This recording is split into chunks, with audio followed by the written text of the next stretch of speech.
Nancy Espinoza now has to raise her 3-year-old son alone.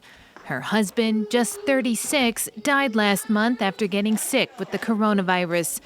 Nancy was not allowed at her husband's bedside.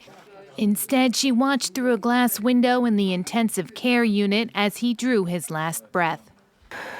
When they saw him,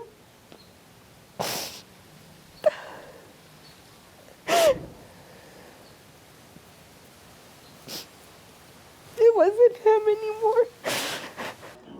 Like the Espinosas, many American families are grieving a loved one lost to the pandemic.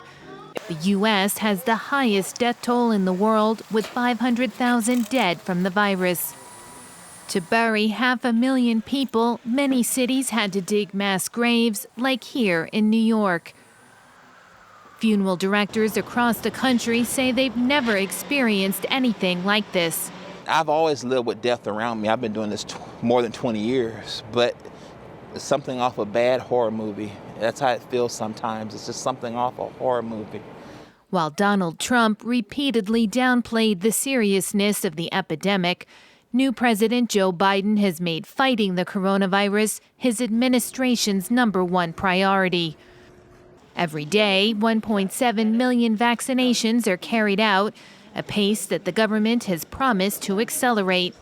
Biden says he hopes to have 600 million doses available in the U.S. by the end of July, enough to vaccinate the entire population.